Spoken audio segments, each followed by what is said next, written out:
video is just me setting the stage for Freud's era and his growing years. The next video will be the one where I touch upon his concepts specifically. Now, if you're to look at Sigmund Freud, I often get asked why Indian empirical psychology hasn't kept pace with European or American counterparts. And to understand this, we need to rewind to the year 1856, the year Freud was born.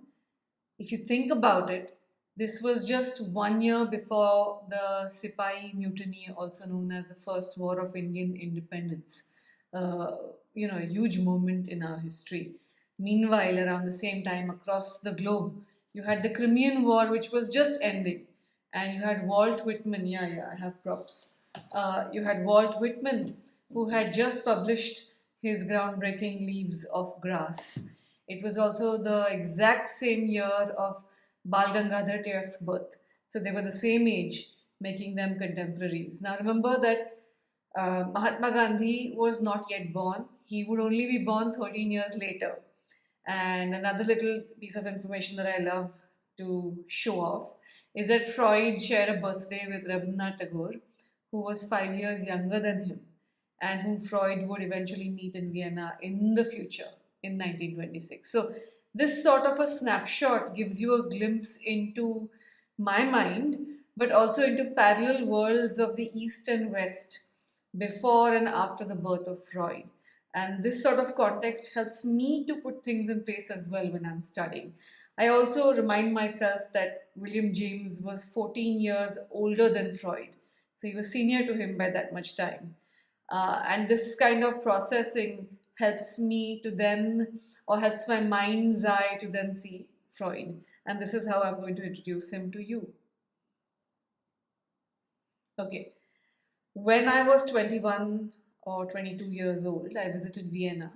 And in this video, you can see this is the Freud Museum in Vienna. There's one in London as well. But remember that Freud spent the majority of his life here in Vienna until he was forced to flee the Nazi regime in 1938, of course. But that was more towards the end of his life. Now, his most influential work, including the development of psychoanalysis, took place in Vienna. This is where he lived with his family. This is where he received patients. This is where he wrote. If you must make a choice and if you have the means and the wherewithal, then you should, I think, choose Vienna over London if you were to visit, or do a pilgrimage to Freud's home. And I think Vienna also provides a much deeper, richer understanding of his life. I visited when I was younger, so you get to read a lot of amazing books. I bought this book. I ate some Sakratort. These are some pretty amazing postcards that I got there, which I don't know if you still get them, but there's some really nice pictures which maybe I can put up on my stories sometime later. But these are things that you'll get to see in Vienna. I'm not so sure about London because I've never been. Okay. Now, if you're going to Vienna, you should also probably visit Cafe Landman. Hey pronunciations मला काही जमत नाहीत कारण हे सगळे म्हणजे Western pronunciations आहेत. So I have a difficult time pronouncing names.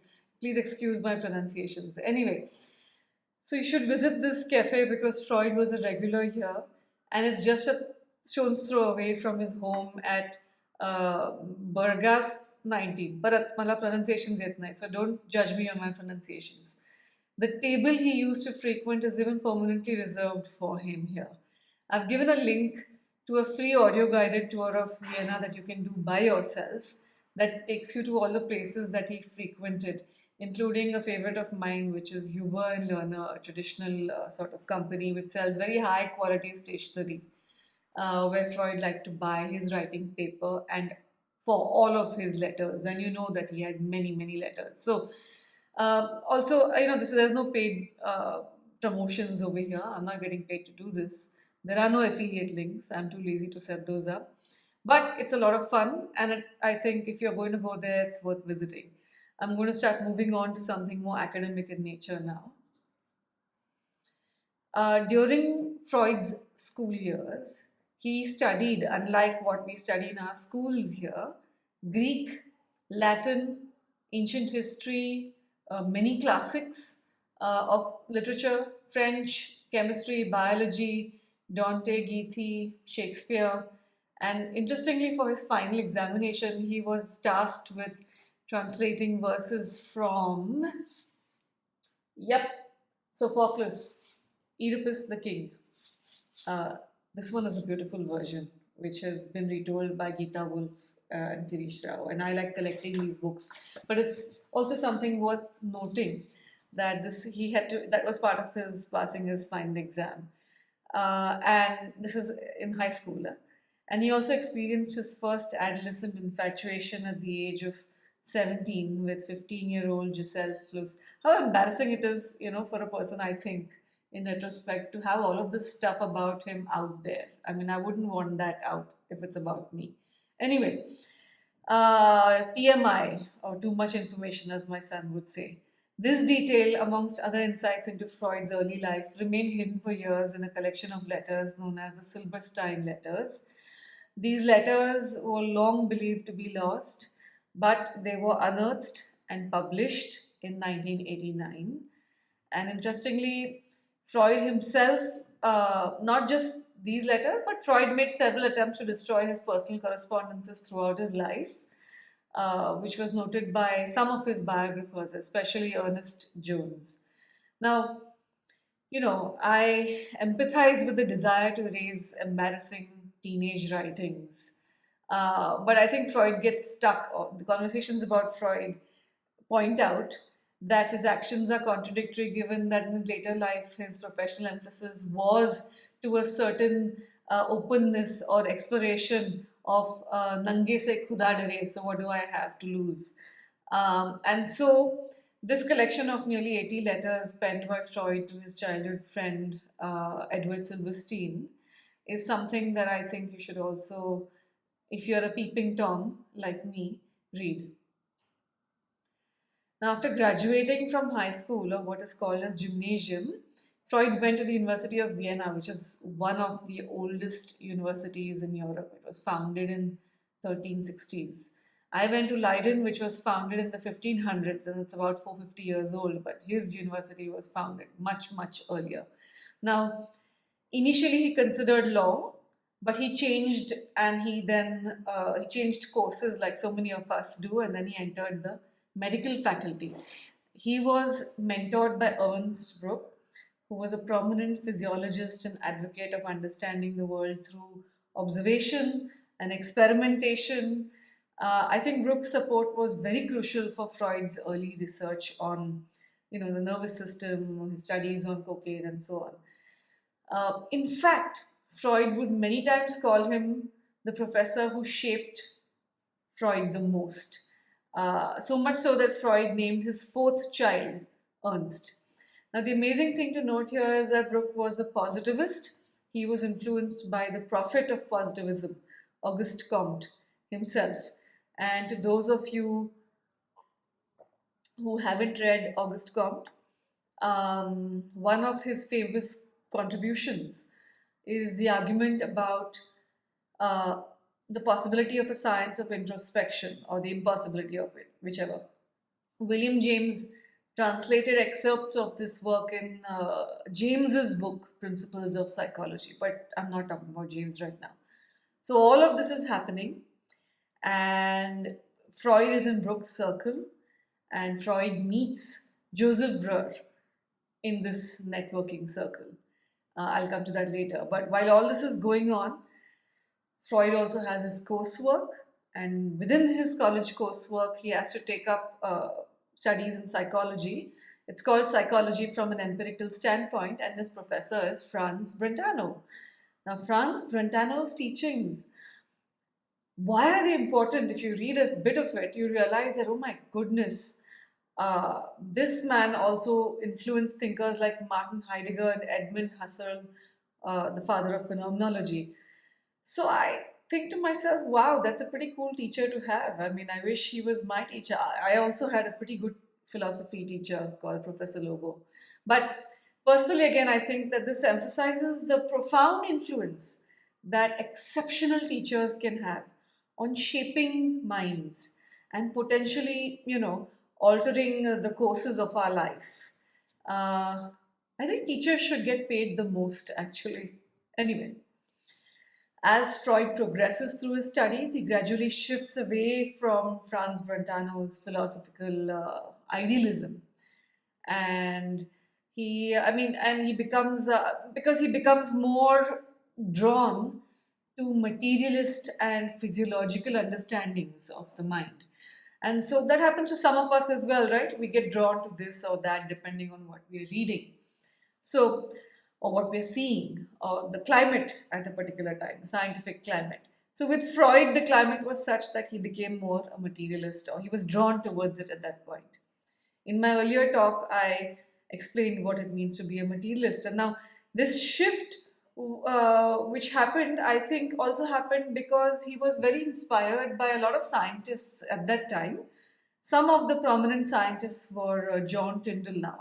You all know he's a guy who, or the greenhouse effect guy. Look him up if you must. Charles Darwin, the natural selection guy. Thomas Huxley, known as Darwin's bulldog, because he fiercely defended Darwin's evolutionary ideas. You had Charles Lyell, the founder of modern geology. You had William Thomson, or he's better known as Lord Kelvin, if you've ever heard of the Kelvin scale of temperature, that's him.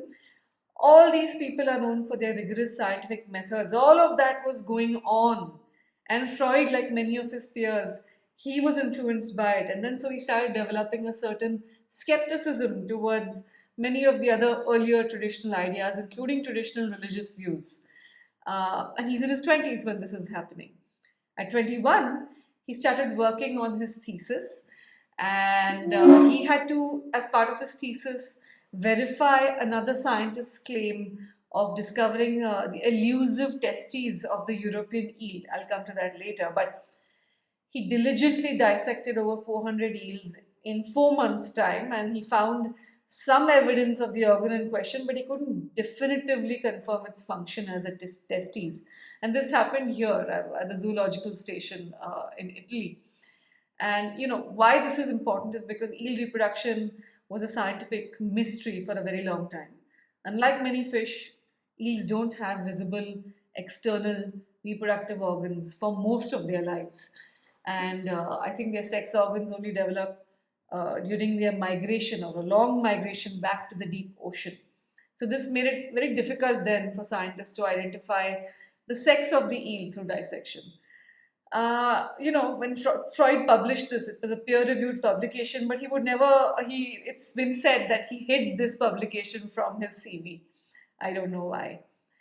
Maybe he didn't want to associate with his earlier career or career choice. And as a joke, I always say maybe after dissecting 400 eels, he thought to himself, if eels can keep their testes secret, maybe humans can keep secrets too. And perhaps that got him thinking about castration. But, I'm just joking. Please do not quote me. Why should we know Joseph Breuer? As I had said in my earlier slide, that Joseph Breuer, he was a very much older, more established physician. He was mentor to the still younger Freud. And he was the one who began treating the 21-year-old Anna O. That's a pseudonym, but her real name was Bertha Pappenheim. And he later introduced Freud to this case study that would, of course, as you know, prove foundational for the field of psychoanalysis. The first chapter of this book, Studies on Hysteria, is this entire case study. And it's been written by, it's completely entirely written by Breuer. I think it's something that everyone should absolutely read. Here's some of my highlights here. It's a very old book because I read this I read this several times in my career as I grew older. And the more I read it and the more mature I grew in my field, the more different my opinion was about what I read. So don't go by someone else's interpretation of this chapter. Read the damn chapter firsthand. William James is hard to read. Freud is very easy to read.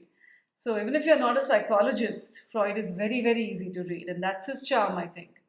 I'm going to keep re-emphasizing this in all of my slides. Read Freud firsthand. Don't read them from some textbook or from someone's interpretation of his works. Just go directly to his works. They're very accessible. Anyway, Freud and Breuer had significant theoretical differences over time, eventually, particularly regarding the role of sexuality in neurosis, which ultimately is what led to their parting of ways. This is a kind of a recurring theme in Freud's life, his breakups with his mentors or his disciples. And now, while Freud's first published book, well, not peer-reviewed article, but book, was this one. It's called Onophasia, a critical study. It was his second book, which is Studies on Hysteria, published in 1895 and co-authored with Breuer, that truly launched him into our field, or in the field of psychology. Now, as I've told earlier, that this work featured Bertha Pappenheim, and she was known as Anna O. Her case became a sort of a cornerstone of psychoanalytic thought. It earned her the title of the original patient of psychoanalysis. And in Studies on Hysteria, both of them proposed this revolutionary idea, what was revolutionary then, that hysteria with its symptoms was rooted in very specific psychological traumas, often forgotten by a patient and potentially originating many years earlier. And this challenged the prevailing medical understanding of that time, which attributed hysteria to imbalances in bodily fluids known as humors and so on and so forth. So the central thesis of these two people was that bringing these repressed traumatic memories and their associated emotions or feelings into one's conscious awareness could lead to the immediate alleviation of hysterical symptoms. And this concept has been refined and debated over the years. It still remains a key principle in many therapeutic approaches. And as I've told you before, it's surprisingly accessible if you read the book directly. It's written in clear, jargon-free language. And you will also get to read other names in there, which you might be able to then reference. Jean-Martin Charcot, Pierre Janet, two figures whose contributions to understanding hysteria were also very, very essential to our field. Here. Now, I do want to speak about Anna O. You should know this, that her case study was published without her consent because there was no such requirement 130 odd years ago. Breuer in this writes that she possessed a very powerful intellect which would have been capable of digesting solid mental pabulum, which is a figurative way of saying that she was capable of being very insightful and engaging in intellectually stimulating conversations. Now, Breuer also writes that she, due to her sharp mind, was completely unsuggestible because they used to use hypnosis for such patients. So she was not suggestible. And this is a significant observation for those familiar with hypnosis today, because suggestibility is a key factor in its effectiveness. And if you ever tried hypnosis and found yourself resistant to suggestion, you might relate to Anna O's experience. Don't worry, I fall in the exact same category. Reading this case study is like going through a museum of artifacts because you witness the birth of a few very key concepts in psychology. It's within this narrative that you encounter a term or the term talking cure. Now, this was a word coined by the patient, by Anna O, by Bertha. I feel very bad calling her Anna O because she wouldn't have agreed to that. But anyway, I'm going to do this for the sake of the rest of you who know her as Anna O. So the term was coined by her herself because she said that it was like she referred to the therapeutic process of verbalizing all of her thoughts and feelings, which led to almost the immediate disappearance of her symptoms, according to this case study in prose. And the case study marks a sort of early instance of the word unconscious being used in this specific psychoanalytic sense that later would become central to Freud's work. Now listen, the concept of unconscious mind predates Freud, okay? But Freud's framework and theories popularized and slightly redefined its role within the field of therapy. So if you think he is the first person that came up with this word and this concept and this name, you haven't read Nietzsche, you haven't read many others, and once you read all of those people, you're like, oh wait, this has already been said before. So now let's look at the criticisms of the whole Bertha episode. Firstly, if you don't know Sonu Shamdasani, you should. For those of you who read Jung, he edited the Red Book. You know, we were waiting for the Red Book for a really long time, and it's super interesting to map how he got there as well as how he got to Jung. How did Sonu get to studying Jung? As well as the extensive work that he is doing with the Philemon Foundation that records all of Jung's work. All of these things are in the links below, so if you're really interested, you can just click on them. Again, they are not affiliate links. But anyway, here are two books that you should absolutely read. Read this as soon as you finish reading this. All right? There's a few other books. I've kept all my books over here, but after you read all of the case studies, please read this book. Why?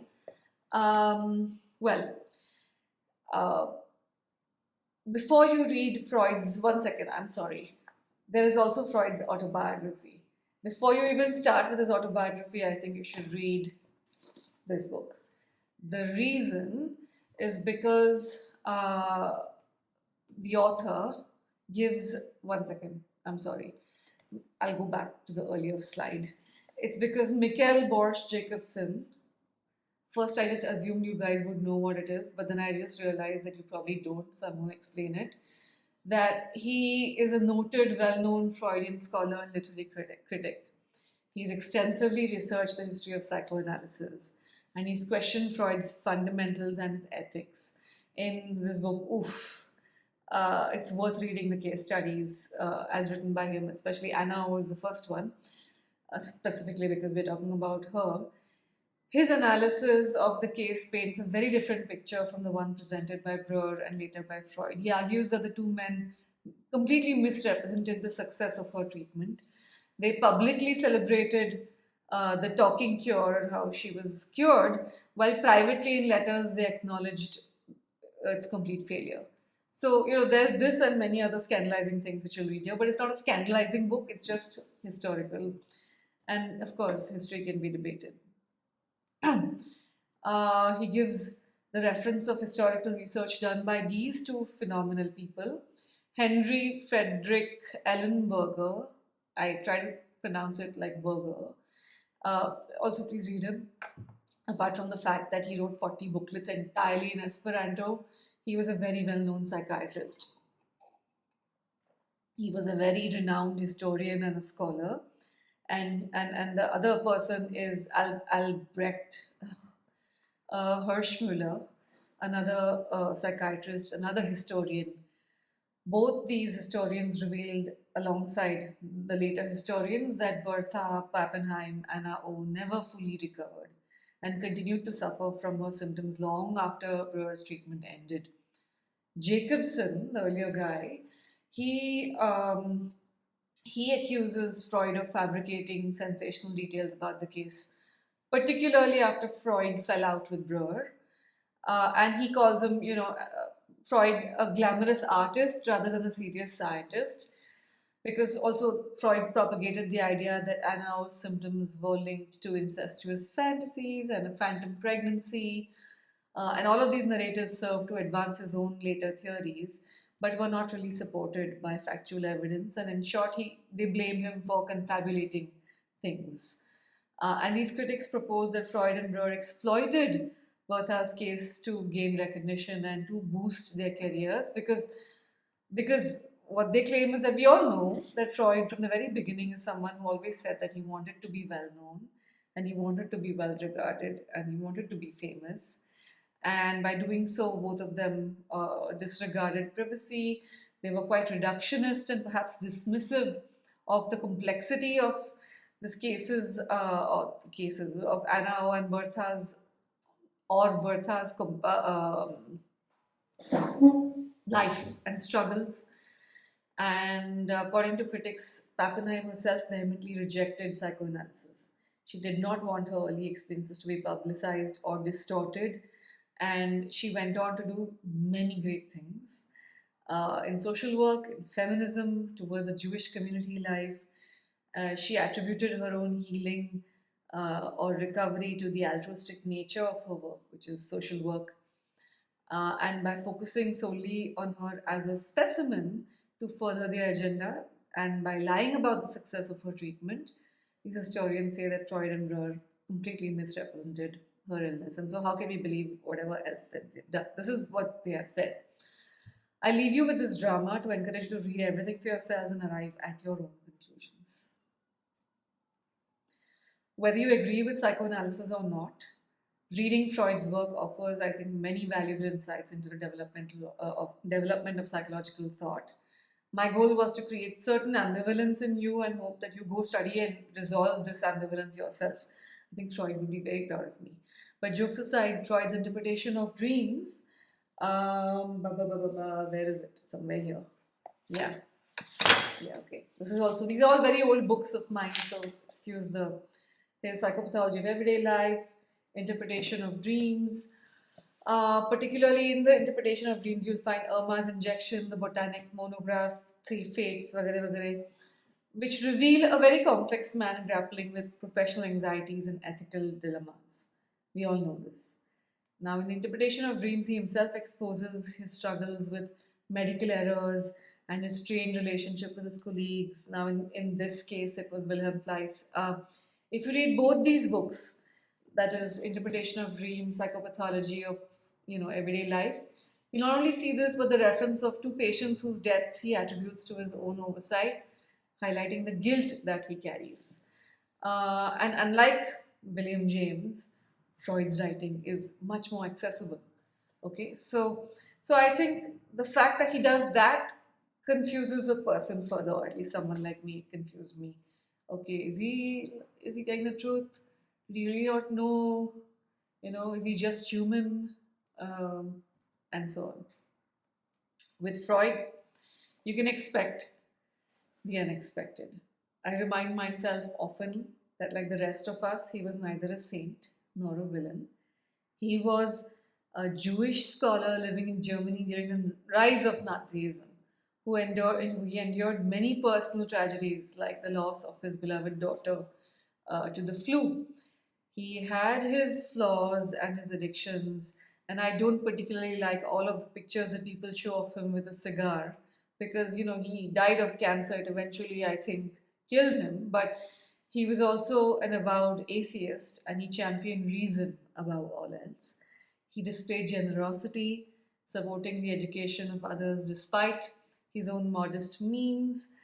Of course, my personal favorite is Ivan Pavlov, if you know me well enough. But Freud's extensive correspondences and his early writings, they kind of reveal a very nuanced understanding of the human psyche through some of his views, particularly on gender.